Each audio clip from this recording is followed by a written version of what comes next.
على سید الانبیاء والمرسلین نبینا وحبیبنا محمد بن عبد اللہ الامین وعلى آلہ واصحابہ اجمعین اما بعد فاعوذ باللہ من الشیطان الرجیم بسم اللہ الرحمن الرحیم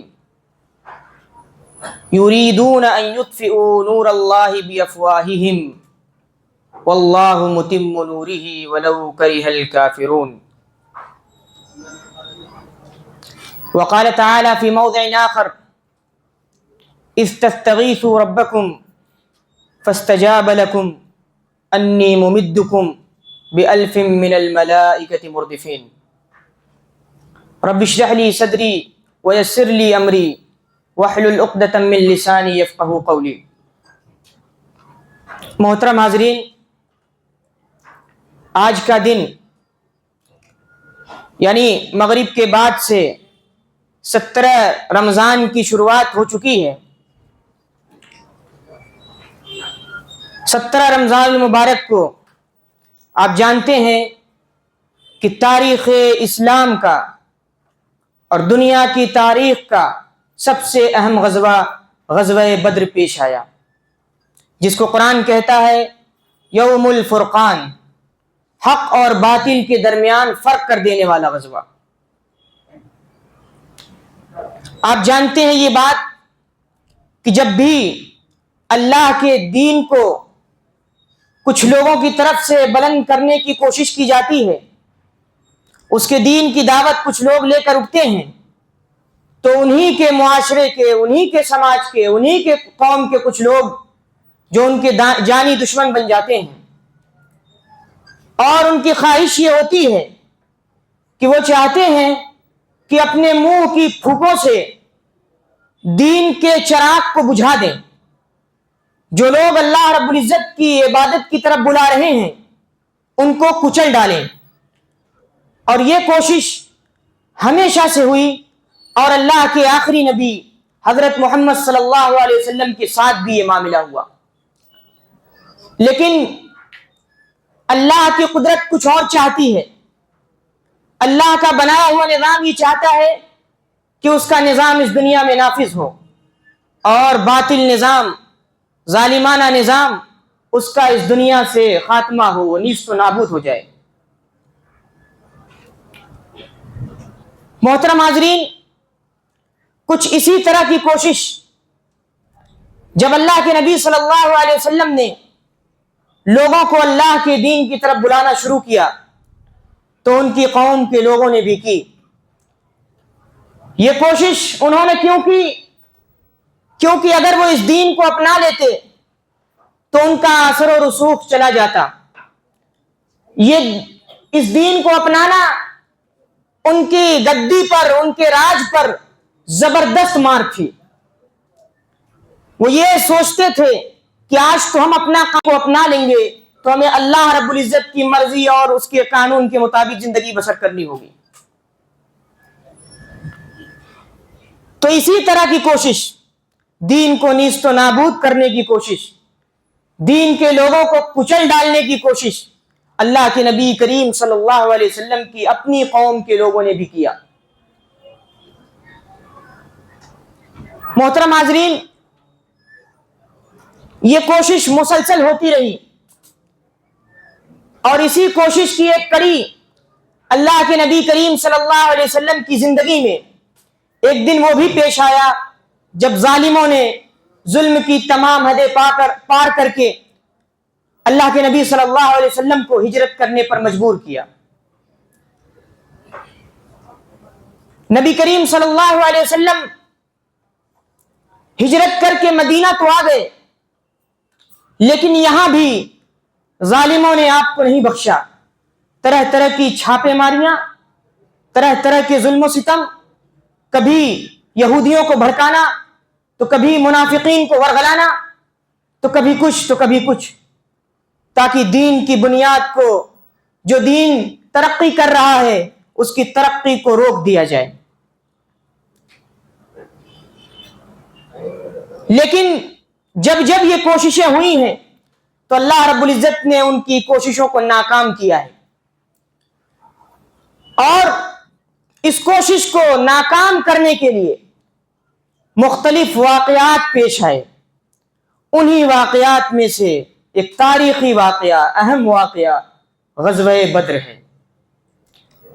آئیے جانتے ہیں کہ سب سے پہلے کیا چیزیں تھیں جو اس غزوے کا سبب بنی.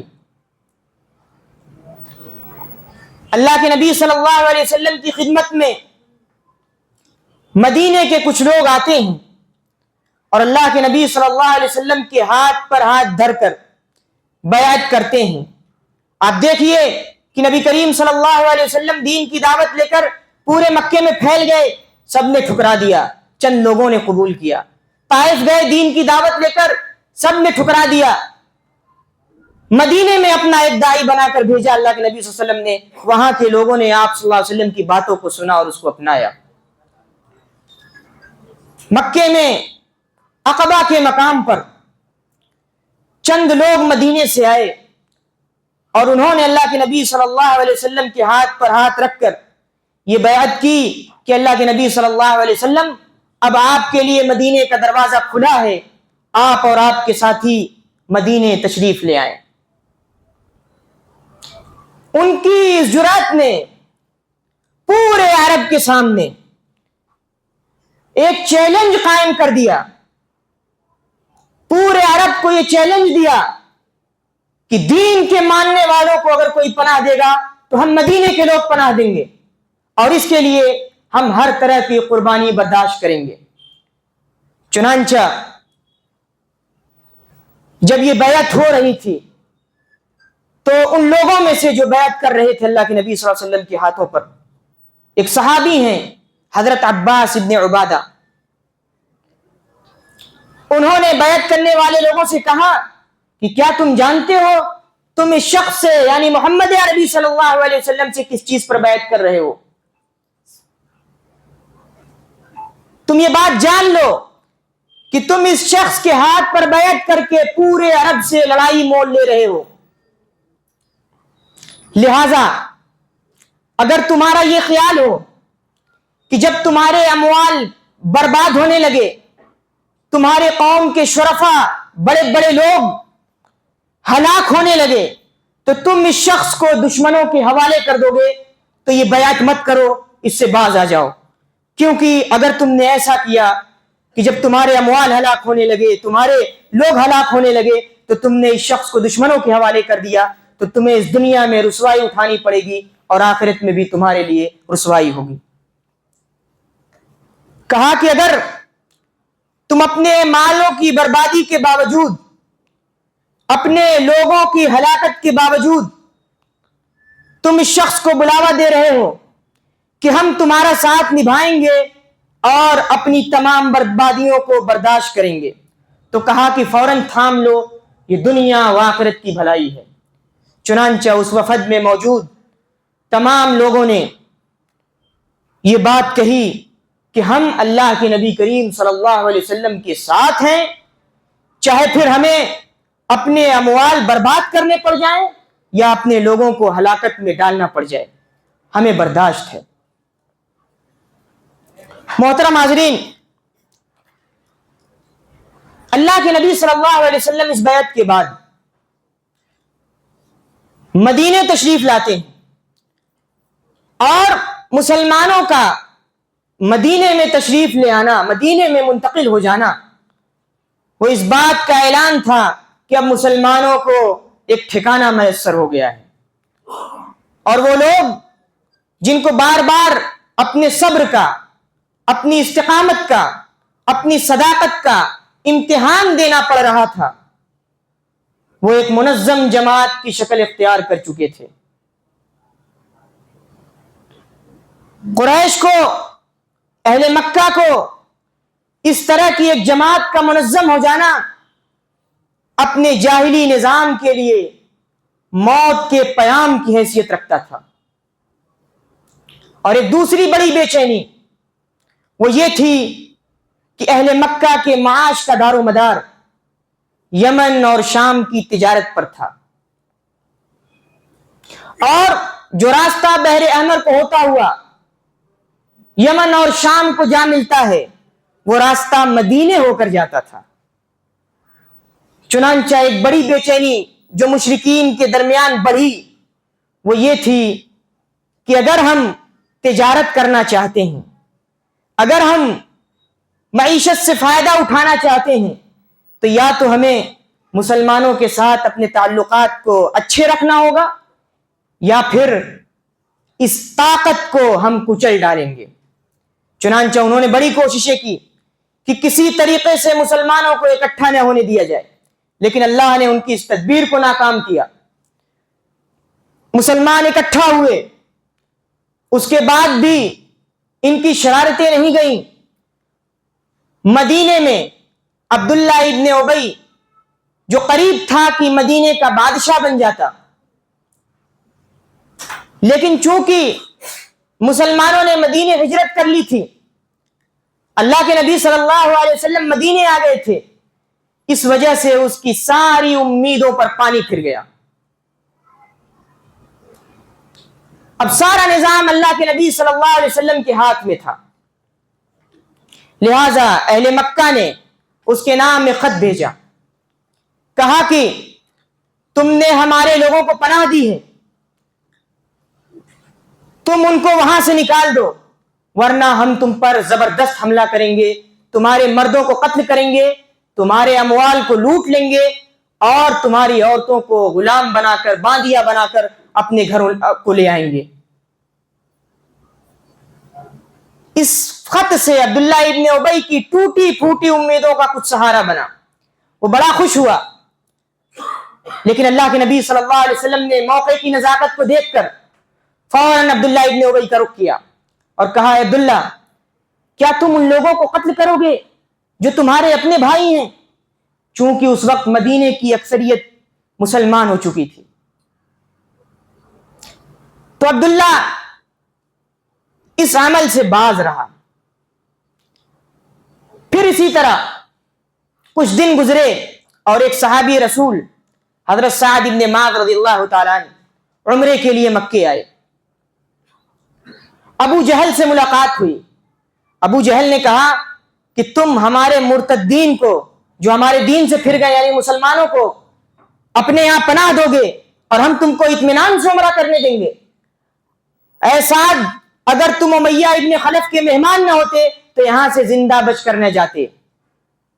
حضرت سعد کا بھی جواب سنیے، کہا کہ تم ایسی غلطی کرنا مت، تم مجھے روکنے کی کوشش مت کرنا، ورنہ جس معیشت پر تمہارا دار و مدار ہے، یمن اور شام کی تجارت، اس سے ہاتھ دھو بیٹھو گے۔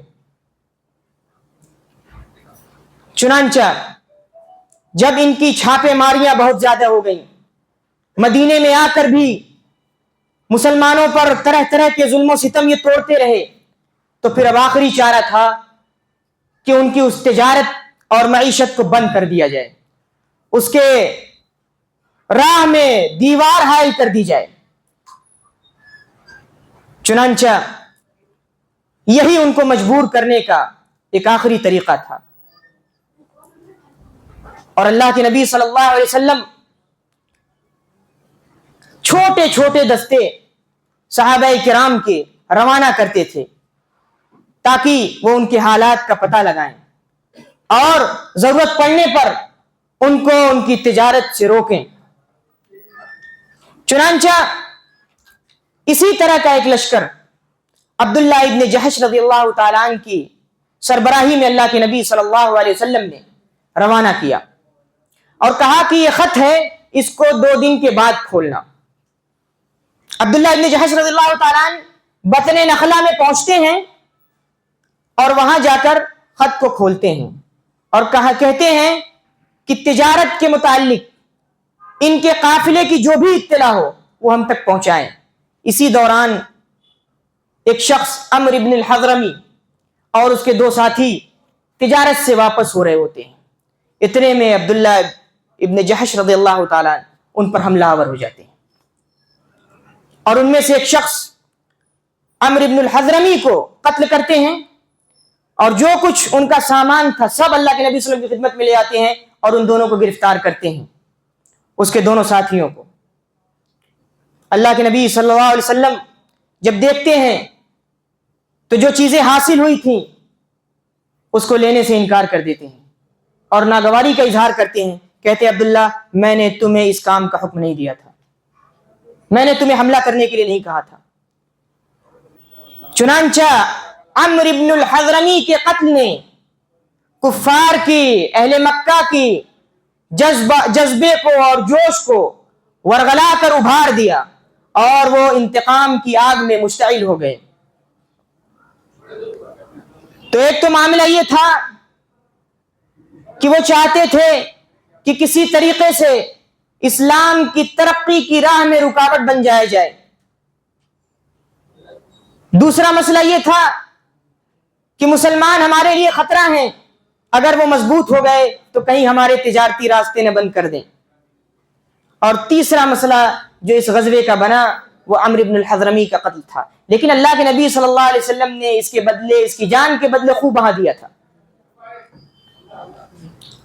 چنانچہ اسی درمیان ابو سفیان کی سربراہی میں ایک قافلہ جو شام اور یمن کی طرف جا رہا تھا تجارت کی غرض سے, اللہ کے نبی کریم صلی اللہ علیہ وسلم کو اس کی اطلاع پہنچتی ہے. چونکہ اب انہیں یہ وقت تھا بتانے کا کہ ہم ایک مضبوط قوم ہیں, تمہارے ظلم و ستم کو ہرگز برداشت کرنے والے نہیں ہیں, اگر تم نے کوئی شرارت کی تو ہم بھی جواب دیں گے. چنانچہ اللہ کے نبی صلی اللہ علیہ وسلم نے خواہش ظاہر کی کہ اس قافلے کا راستہ روک دیا جائے. لیکن وہ قافلہ نکل گیا شام کی طرف اور پھر شام سے واپس ہوا اور تقریباً 162 کلو سونا یا 262 کلو سونا اور 50,000 اشرفیوں سے لدا ہوا تھا وہ پورا قافلہ. چنانچہ اللہ کے نبی صلی اللہ علیہ وسلم اور آپ کے ساتھیوں نے مشورہ کیا کہ اس قافلے کو روکیں گے, کیونکہ اس قافلے کو روکنے کا مطلب یہ تھا کہ اب ان کی کفار کی اقتصادی چیزوں پر, کفار کی معیشت پر, کفار کی طاقت و قوت پر ایک ضرب لگائی جائے. ورنہ اگر ان کو پنپنے کا موقع مل گیا تو جو دین کی آواز اٹھ رہی ہے وہ دب جائے گی اور مکے کا بچہ بچہ ہم پر دلیر ہو جائے گا. اللہ کے نبی کریم صلی اللہ علیہ وسلم نے چند لوگوں کو جمع کیا اور بتایا جاتا ہے کہ 300 سے کچھ اوپر کے لوگ رہے ہوں گے, جن میں 82 کے قریب مہاجرین تھے اور بقیہ انصار. انصار میں بھی 170 قبیلے خزرج سے تھے اور 62 کے قریب یا 63 کے قریب یہ قبیلے اوس سے تھے. تو یہ لشکر لے کر اللہ کے نبی کریم صلی اللہ علیہ وسلم نکلتے ہیں. آپ کے پاس بے سر و سامانی کا عالم ہے. آپ دیکھیے کہ صرف 2 گھوڑے ہیں, کیونکہ معلوم نہیں تھا کہ اتنا بڑا غزوہ پیش آ جائے گا. وہ تو نکلے تھے کہ قافلے کو روکیں گے, لیکن اس قافلے کو روکنا یہ ایک بہت بڑی جنگ کو دعوت دینا تھا, یہ لوگوں کو پتہ نہیں تھا. ورنہ وہ تمام لوگ جو مدینے میں مسلمان ہوئے تھے سب اللہ کے نبی کریم صلی اللہ علیہ وسلم کے ساتھ جاتے. اللہ کے نبی کریم صلی اللہ علیہ وسلم نے مدینے میں امامت کی ذمہ داری حضرت عبداللہ ابن ام مکتوم کو سونپی اور نکل کر پھر مقام روحہ پہنچے ہیں اور مدینے کے نظم و نسق کی ذمہ داری ابو لبابہ ابن عبد المنذر کو دے کر کہا کہ تم مدینے واپس جاؤ اور وہاں جا کر مدینے کا نظم اور نسق سنبھالو, مدینے کے معاملات کی تنظیم کرو, اس کو منظم کرو. چنانچہ وہ واپس چلے آتے ہیں اور پھر اللہ کے نبی کریم صلی اللہ علیہ وسلم نے لشکر کو 2 حصوں میں تقسیم کیا. ایک وہ جو مہاجرین تھے یعنی جو ہجرت کر کے آئے تھے, اور دوسرا وہ جو انصاروں کا لشکر تھا. مہاجرین کا علم حضرت علی لیے ہوئے تھے, انصار کا علم حضرت سعد ابن معاذ رضی اللہ تعالیٰ عنہ لیے ہوئے تھے. اسی طریقے سے اللہ کے نبی کریم صلی اللہ علیہ وسلم نے میمنہ کی سربراہی حضرت زبیر ابن العوام کو دی تھی، میسرہ کی سربراہی حضرت مقداد ابن اسود کو دی، اور پیچھے جو لشکر تھا جس کو قصعہ کہا جاتا ہے حضرت قیس ابن صعصع کو دی، اور بحیثیت کماندار لشکر پورے لشکر کی سربراہی نبی کریم صلی اللہ علیہ وسلم نے خود کی، اور پورے لشکر کا علم بحیثیت مجموعی پورے لشکر کا علم حضرت مصعب ابن عمیر رضی اللہ تعالیٰ عنہ کے ہاتھ میں دیا، جس پر کلمہ لکھا ہوا تھا اور جو سفید رنگ کا تھا۔ یہ لوگ لے کر روانہ ہوئے ہیں اور پھر بدر کی جانب بڑھ رہے ہیں، مقام صفرا تک پہنچے ہیں، اور ادھر ابو سفیان جو اس قافلے کو لے کر آ رہا تھا اس کو اطلاع پہنچ گئی کہ نبی کریم صلی اللہ علیہ وسلم اور آپ کے اصحاب ہمیں روکنا چاہتے ہیں۔ چنانچہ جب اس نے اس مسئلے کو سمجھا اور جانا کہ اب ہمارے لیے خطرے کی گھنٹی بج چکی ہے، کیونکہ ہم جس راستے سے جا رہے ہیں وہ مسلمانوں کی زد میں ہے، اور اس نے اس کو کنفرم کرنے کے لیے، اس کو یقینی بنانے کے لیے ایک شخص سے پوچھا، پتہ کیا کہ کوئی ایسا معاملہ تو نہیں ہے؟ تو اس شخص نے جواب دیا کہ میں نے خلاف معمول کوئی بات نہیں دیکھی، البتہ 2 شہسواروں کو دیکھا ہے جنہوں نے اس ٹیلے پر اپنے جانور کو بٹھایا ہے۔ یہ سننا تھا کہ فوراً بھاگ کر وہاں جاتا ہے اور دیکھتا ہے کہ وہاں اونٹوں کی مینگنیاں پڑی ہیں، وہ ان کو توڑتا ہے تو دیکھتا ہے اس میں کھجور کی کچھ گٹھلیاں ہیں، کہا کہ یہ اہل یثرب کا چارہ ہے۔ فوراً سمجھتا ہے، دور اندیش شخص تھا۔ اور ایک شخص زمزم ابن عمرو غفاری کو اجرت دے کر کہتا ہے تم مکے جاؤ اور مکے کے لوگوں کو خطرے سے آگاہ کرو۔ چنانچہ وہ شخص تیزی کے ساتھ مکے کی طرف آتا ہے، اپنے اونٹ کی ناک کو چیرتا ہے۔ یہ عرب کا دستور تھا کہ جب کوئی بری خبر ہوتی تھی تو لوگ اپنے اونٹ کی ناک کو چیرتے تھے، اور اپنے کپڑے اتارتا ہے اور پھر اسی اونٹ پر چڑھ کر یہ اعلان کرتا ہے، اے لوگوں، قافلہ لٹ گیا، قافلہ لٹ گیا۔ مسلمان یعنی محمد اور اس کے اصحاب نے دھاوا بول دیا ہے، مدد کے لیے آؤ۔ اور نہ جانے افواہیں کیا کیا اس نے پھیلائی۔ یہ سننا تھا، چونکہ اس وقت اجتماعی طور پر اہل مکہ کے بہت سے افراد کا اس میں مال شامل تھا، سب نکل آئے، سب نکلے ہیں کہ محمد صلی اللہ علیہ وسلم اور ان کے ساتھیوں نے کیا اس قافلے کو حضرمی کے قافلے جیسا سمجھا ہے؟ ہرگز نہیں، بلکہ انہوں نے آنکھ اٹھانے کی جرات کیسے کی، اس کا ہم جواب دیں گے۔ چنانچہ روایتوں میں آتا ہے کہ مکے کے ہر گھر سے شخص نکلے، اور 2 طرح سے نکلے، یا تو خود نکلے ہیں یا پھر اپنی جگہ کسی کو بھیجا ہے۔ اس جنگ میں ابو لہب نہیں گیا تھا، اور اس نے ایک قرضدار کو بھیجا تھا، جو اس کا قرضدار تھا، مقروض تھا، اس کو اپنی جگہ بھیجا ہے۔ اس جنگ میں بنو عدی کے لوگ، جنہوں نے آپ صلی اللہ علیہ وسلم کو کبھی ایذا نہیں پہنچائی، ان لوگوں نے جانے سے انکار کر دیا۔ چنانچہ یہ لشکر بڑے جوش میں اور اس انتقام کے جذبات سے بھرپور جو عمرو بن الحضرمی کا قتل کیا تھا، اور اس عداوت میں محمور ہو کر کہ آج اس دین کو کچل ڈالیں گے، نکلتے ہیں۔ اور ان کی تعداد 1300 کے قریب تھی، 1300 کے قریب، 600 زرہیں، اونٹ بکثرت سے تھے، 100 گھوڑے تھے، اونٹ اتنے تھے کہ روزانہ یہ لوگ 9 یا 10 اونٹ ذبح کر کے لوگوں کو دعوت کرتے تھے۔ چنانچہ یہ لشکر روانہ ہوتا ہے، لیکن اس کے سامنے ایک مسئلہ تھا۔ چونکہ بنو بکر سے، ایک قبیلہ بنو بکر آباد تھا مکے کے آس پاس، ان سے ان کی دشمنی چل رہی تھی، تو ان کے دل میں یہ خیال آیا کہ کہیں ہم لوگ ادھر جائیں اور پیچھے سے بنو بکر ہم پر حملہ نہ کر دیں، اور جس کے نتیجے میں ہم ادھر سے بھی گر جائیں اور بنو بکر بھی ہم کو گھیر لیں۔ چنانچہ یہ وہ وقت تھا جب ان کے دل میں ہلکی سی کسمساہٹ آئی، اور انہوں نے یہ سوچا کہ اب ارادے کو تبدیل کر دیا جائے۔ چنانچہ اس وقت ابلیس لعین، شیطان مردود، حضرت سراقہ، وہی سراقہ جن کے بارے میں اللہ کے نبی کریم صلی اللہ علیہ وسلم نے خوشخبری دی تھی کہ میں تمہارے ہاتھوں میں قیصر و کسریٰ کے کنگن دیکھ رہا ہوں، ان کی شکل میں آیا، اور روایتوں میں ہے کہ یہ سراقہ کوئی اور تھے، ان کی شکل میں آیا۔ بہرحال سراقہ نام کا وہ شخص تھا جس کی شکل میں شیطان آیا تھا۔ سراقہ ابن مالک مدلجی، قبیلہ مدلج سے ان کا تعلق تھا۔ آتا ہے اور کہتا ہے انی جار لکم، میں تمہارا ساتھ دوں گا، جاؤ ان کی پرواہ مت کرو، یہ بنو بکر تمہارا کچھ نہیں بگاڑیں گے۔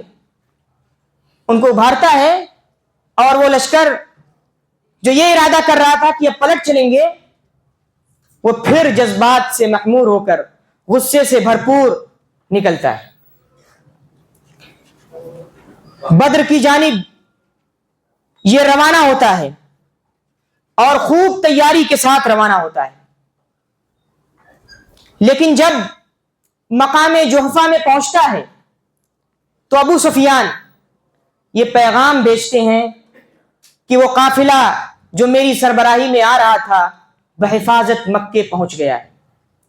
اس کی تفصیل یہ ہے کہ ابو سفیان نے حد درجہ احتیاط سے کام لیا، لوگوں سے معلومات اکٹھا کی، اور جب خطرے کو محسوس کیا تو انہوں نے بدر کا راستہ چھوڑ کر مغربی ساحل کی طرف ساحل سمندر کا رخ کیا اور سمندر کے راستے سے ہوتے ہوئے مکے جا پہنچے۔ چنانچہ خط میں یہ بھی لکھا کہ آپ لوگ نکلے تھے قافلے کی حفاظت کے لیے، آپ لوگ نکلے تھے اپنے اموال کو بچانے کے لیے، لہذا آپ کے اموال محفوظ ہیں، اب آپ لوگ واپس آ جائیں۔ اور اس وقت کفار کے لشکر میں شدید تنازع پیدا ہو گیا۔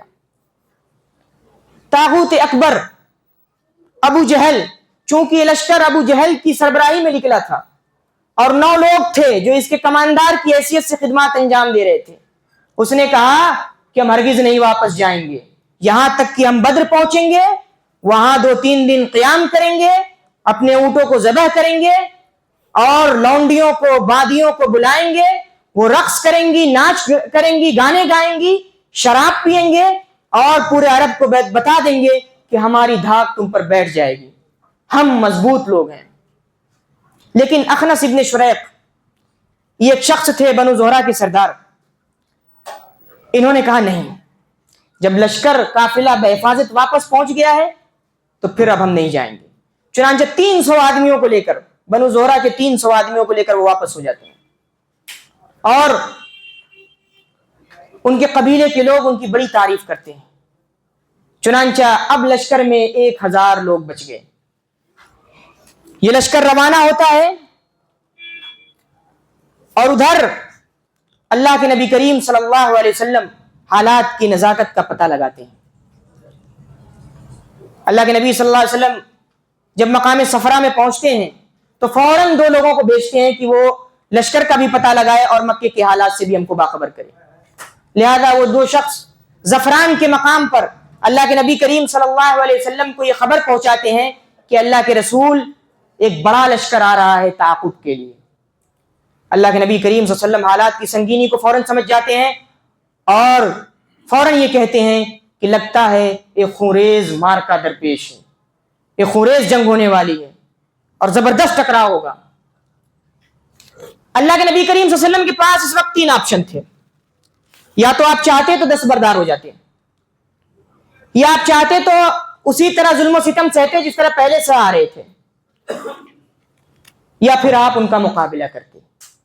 چنانچہ آپ نے جسورانہ قدم اٹھایا اور کہا کہ اگر آج ہم نہیں اٹھے تو اسلام کی آواز ہمیشہ ہمیشہ کے لیے خاموش کر دی جائے گی، اگر یہ بدر پہنچ گئے تو یہ دلیر ہو جائیں گے اور بچہ بچہ ہم پر ہنسے گا،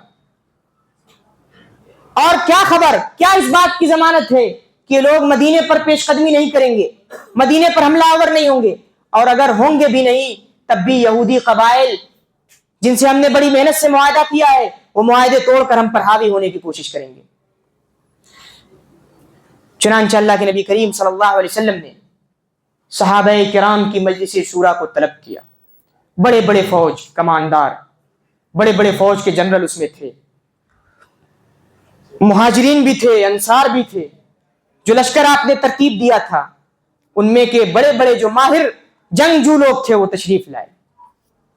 چنانچہ اللہ کے نبی کریم صلی اللہ علیہ وسلم نے اپنی بات رکھی کہ لوگوں دیکھو ایک خونریز مارکا درپیش ہے، اور خونریز مارکے کا نام سنتے ہی اللہ کے نبی کریم صلی اللہ علیہ وسلم کی جماعت کا ایک گروہ ڈر گیا۔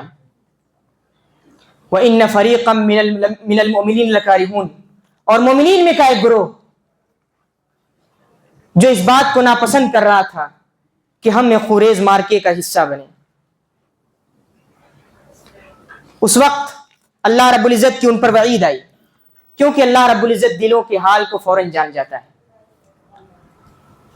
چنانچہ اللہ کے نبی کریم صلی اللہ علیہ وسلم نے اپنی رائے پیش کی، حضرت ابو بکر اٹھتے ہیں، اور جس طرح ہر موقع پر آپ نے آپ صلی اللہ علیہ وسلم کا ساتھ دیا، کہا اللہ کے نبی کریم میں آپ کے ساتھ کھڑا ہوں۔ حضرت عمر رضی اللہ تعالیٰ عنہ اٹھتے ہیں، کہتے ہیں اللہ کے نبی کریم صلی اللہ علیہ وسلم میں آپ کے ساتھ کھڑا ہوں۔ ایک شخص مقداد ابن عمرو اٹھتے ہیں، کہتے ہیں اللہ کے نبی کریم صلی اللہ علیہ وسلم آپ کر جائیے جو آپ کے رب نے حکم دیا ہے، ہم بنی اسرائیل کی طرح نہیں ہیں کہ ہم یہ کہیں اذهب انت وربك فقاتلا انها هنا قاعدون، کہ تم جاؤ تمہارا رب جائے دونوں جا کر جنگ کریں، ہم یہاں بیٹھے رہیں گے۔ ہم ایسے لوگ نہیں ہیں، بلکہ آپ اور آپ کے رب آگے بڑھیں، ہم بھی آپ کے ساتھ لڑنے مرنے کو تیار ہیں۔ اس ذات کی قسم جس نے آپ کو حق کے ساتھ مبعوث فرمایا، اگر آپ ہم کو برق غماد تک لے جائیں، یمن کا ایک شہر ہے برق غماد جس کے بارے میں مشہور ہے کہ وہاں گرمی شدید ہوتی ہے، اگر وہاں تک لے جائیں تو ہم برق غماد تک آپ کے ساتھ جانے کو تیار ہیں۔ لیکن یہ تینوں مہاجرین کے کمانڈر تھے۔ اللہ کے نبی کریم صلی اللہ علیہ وسلم چاہ رہے تھے کہ انصار میں سے کوئی شخص بھی اس رائے کا اظہار کرے، کیونکہ جنگ کا اصل بوجھ انہی کے کاندھوں پر آنا تھا۔ دشمنی سارے عرب سے انہوں نے مول لی تھی، اور بیعت عقبہ کی روح سے ان پر لازم بھی نہیں تھا کہ جنگ میں نکلے۔ لیکن جب اللہ کے نبی کریم صلی اللہ علیہ وسلم نے کہا کہ بتاؤ لوگوں مجھے رائے تو میں کیا کروں، تو ان میں سے ایک شخص سعد بن معاذ رضی اللہ تعالیٰ عنہ، دراندیش شخص، فوراً سمجھ جاتے ہیں کہ روح سخن ہماری طرف ہے، کھڑے ہوتے ہیں، کہتے ہیں اللہ کے رسول کیا آپ کا روح سخن ہماری طرف ہے؟ اللہ کے نبی کریم صلی اللہ علیہ وسلم فرماتے ہیں ہاں۔ کہتے ہیں اللہ کے نبی ہم نے آپ کی تصدیق کی ہے، ہم آپ پر ایمان لائے ہیں، ہم نے آپ کا ساتھ دینے کا عہد اور معاہدہ کیا ہے، لہذا آپ آگے بڑھیے، ہم اپنا سب کچھ قربان کر دینے کے لیے تیار ہیں۔ ہم نے آپ کو بلایا ہے، آپ اپنے سے نہیں آئے ہیں، لہذا ہم پر فرض ہے کہ ہم آپ کا ساتھ دیں۔ اور انہوں نے یہ قسم کھائی کہ واللہ اس ذات کی قسم جس نے آپ کو حق کے ساتھ بھیجا ہے، اگر آپ کہہ دیں کہ اس سمندر میں کودنا ہے ہم اس سمندر میں بھی کود جائیں گے، آپ کہہ دیں برق غماد تک جانا ہے ہم برق غماد تک بھی جائیں گے، لیکن آپ کا ساتھ نہیں چھوڑیں گے۔ اور ہو سکتا ہے کہ اللہ رب العزت ہماری ذات سے آپ کو وہ جوہر دکھائے جس سے آپ کی آنکھیں ٹھنڈی ہوں، آپ کے دل کو سکون پہنچے۔ اللہ کے نبی کریم صلی اللہ علیہ وسلم نے سنا تو کہا خوش ہو جاؤ لوگوں، خوشی خوشی چلو، خوشی خوشی جنگ کی تیاری میں لگ جاؤ۔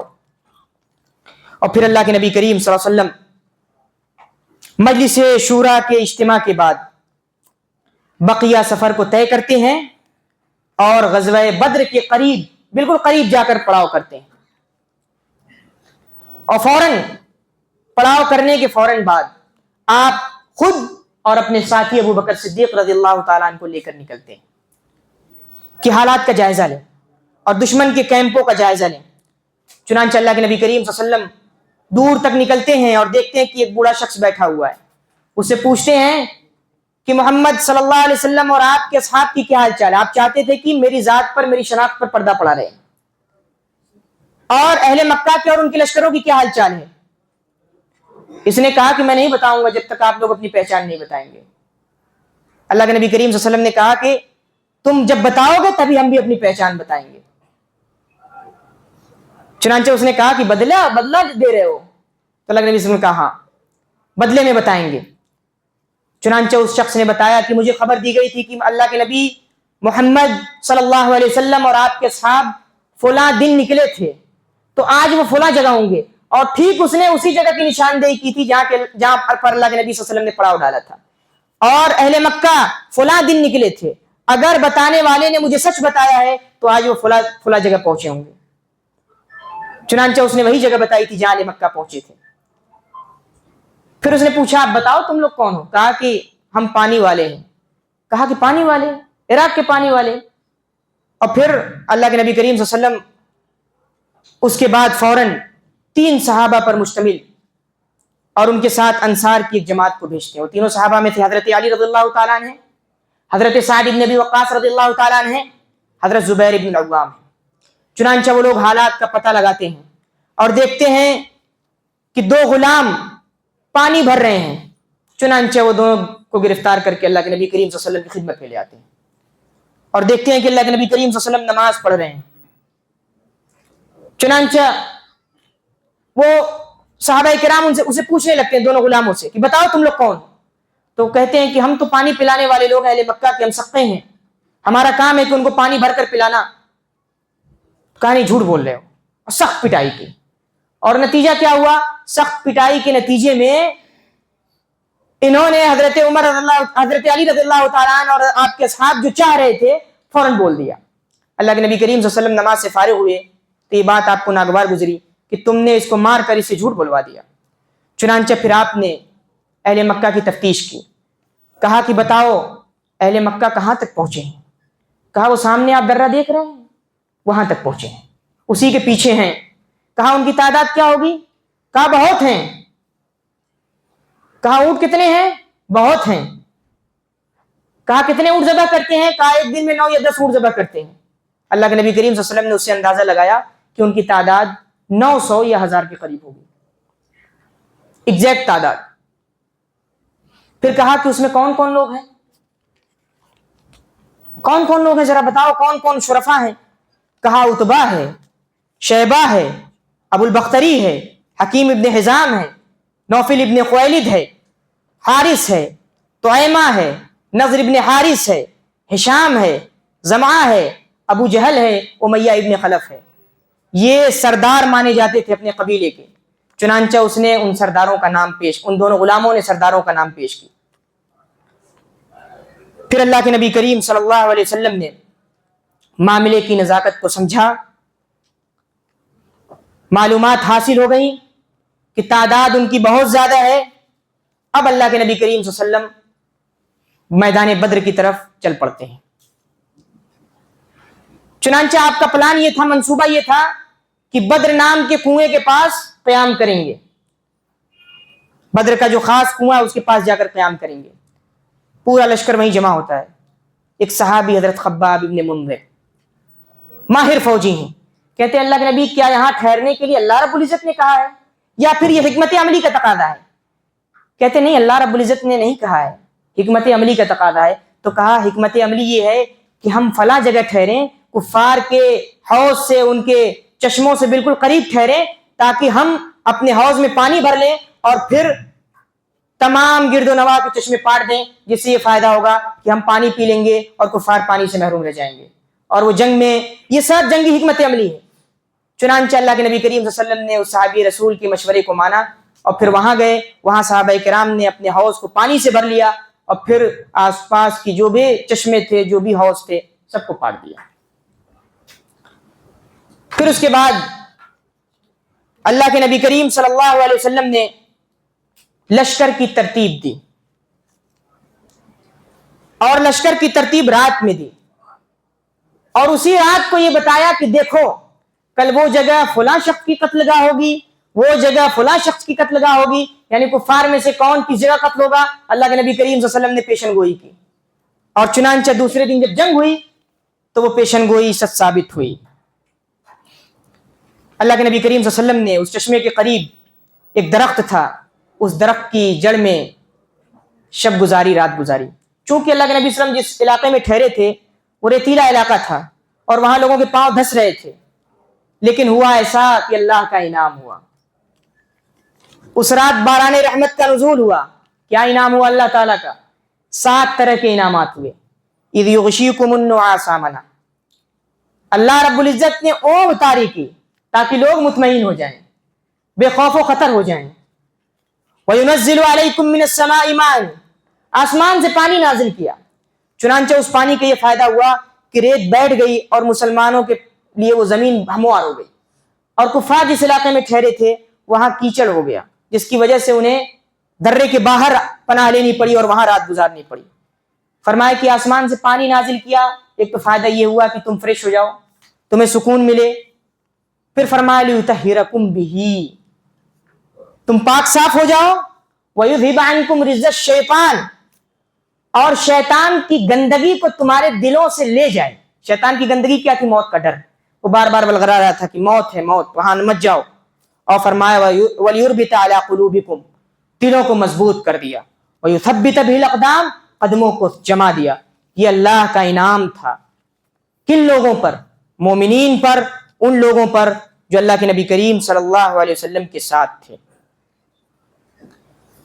چنانچہ صبح ہوئی، ادھر مشرکین اطمینان میں ہو گئے، اور ان کے لشکر سے 3 آدمی صبح صبح چشمے پر پانی پینے کے لیے آتے ہیں۔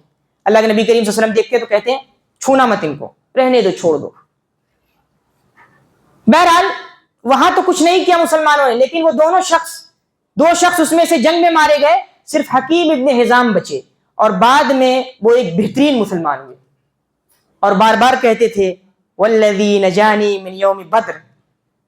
جب ان کو پختہ قسم کھانی ہوتی تو کہتے قسم ہے اس ذات کی جس نے مجھے بدر کے دن نجات دی۔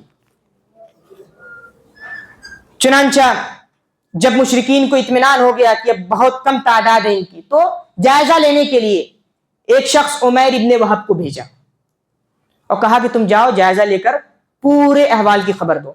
وہ گیا تو کہا کہ 300 سے کچھ زیادہ لوگ ہوں گے، بہت کم تعداد ہے اور بے سر و سامانی ہے۔ پھر پلٹے ہیں، پھر گئے ہیں، کہتے ذرا دیکھ لوں کہیں اور کچھ چھوٹ تو نہیں گیا۔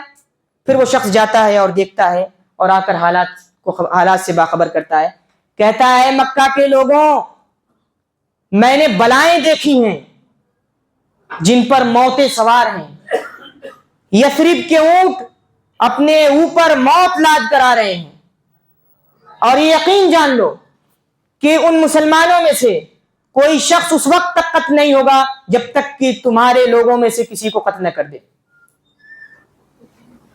چنانچہ باز آ جاؤ کیونکہ میں نے بلائیں دیکھی ہیں، بلائیں۔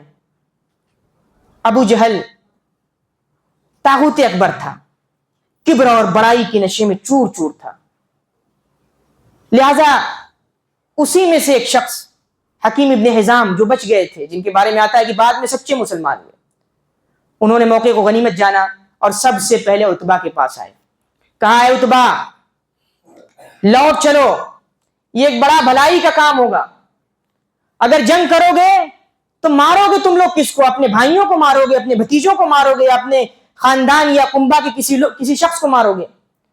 رہی بات عمرو بن حضرمی کے قتل کی تو اس کی ذمہ داری تم لو۔ چنانچہ عتبہ تو تیار ہو گیا کیونکہ دوراندیش شخص تھا، کہا کہ ذرا حنظلیہ کے پوت یعنی ابو جہل، حنظلیہ اس کی ماں کا نام تھا، اس سے ذرا پوچھ کر آؤ۔ پھر عتبہ نے ایک تقریر کی ہے، بڑی شاندار تقریر کی ہے، کہتا ہے اہل مکہ لوٹ چلو، کیونکہ اگر تم محمد صلی اللہ علیہ وسلم اور آپ کے اصحاب کو قتل کرو گے تو پھر اس کے بعد تم ایسے چہرے دیکھو گے جو تمہیں ناپسند ہوں گے۔ کیوں؟ کیونکہ تم نے اپنے ہاتھوں سے اپنے بھائیوں ہی کو قتل کیا ہوگا، لہٰذا واپس چلو، محمد صلی اللہ علیہ وسلم کو اہل عرب کے حوالے کرو، اہل عرب پر چھوڑ دو، خود ان سے کنارہ کش ہو جاؤ، اور عرب اگر ان کو مار دیتے ہیں، ان سے انتقام لیتے ہیں تو تمہاری بات پوری ہو جائے گی، تمہارا خواب پورا ہو جائے گا۔ لیکن اگر معاملہ الٹا ہے، یعنی محمد صلی اللہ علیہ وسلم اور آپ کے ساتھی کامیاب ہو جاتے ہیں، تو پھر محمد صلی اللہ علیہ وسلم تم کو اس حالت میں پائیں گے کہ تم نے ان کے ساتھ وہ کام کیا جو وہ کام نہیں کیا جو تم کرنے والے تھے، یعنی تم نے ان سے جنگ نہیں کی، لہذا تم بھلائی کا ارادہ رکھتے تھے، تو بہترین سلوک پاؤ گے۔ ادھر یہ حکیم ابن حزام ابو جہل کے پاس آتے ہیں، ابو جہل کہتا ہے کہ عتبہ کا سینہ سوج گیا ہے، کیوں؟ کیونکہ اس کا بیٹا مسلمانوں کی جماعت میں شامل ہے، ابو حذیفہ قدیم الاسلام تھے. عتبہ نے جب سنا تو کہا کہ اب پتا چلے گا کہ سینہ کس کا سوجا ہے, بہت جلد معلوم ہو جائے گا. چنانچہ اس نے کہا واللہ میں اللہ رب العزت سے دعا کروں گا کہ اللہ رب العزت فیصلہ کر دے. جن کے اندر اکڑ ہے, جن کے اندر رشتوں کو کاٹنے کی صلاحیت ہے, ان کو تو نیست و نابود کر, اور جو تیرے محبوب ہیں ان کو تو کامیاب کر. وہ یہ سمجھتا تھا کہ اللہ رب العزت کے محبوب بندے ہم ہیں. چنانچہ آپ جانتے ہیں کہ اللہ رب العزت نے اس کے جواب میں قرآن مجید کی آیت نازل کی کہ ان تستفتحوا فقد جاءکم الفتح. تم چاہتے تھے کہ فتح ہو جائے, باطل اور حق کا دروازہ کھل جائے, واضح ہو جائے, تو فتح کا دن آ گیا ہے. لیکن فتح کس کی ہوئی؟ جو حق کا ساتھ دینے والے. محترم حاضرین, یہ شخص اس قدر نامعقول اور ہر حد درجہ شرارتی تھا کہ بار بار جب بھی اللہ کے نبی کریم صلی اللہ علیہ وسلم کی طرف سے کوئی کوشش ہوتی تھی, یہ اس کو روکنے کے لیے ہمیشہ کھڑا رہتا تھا.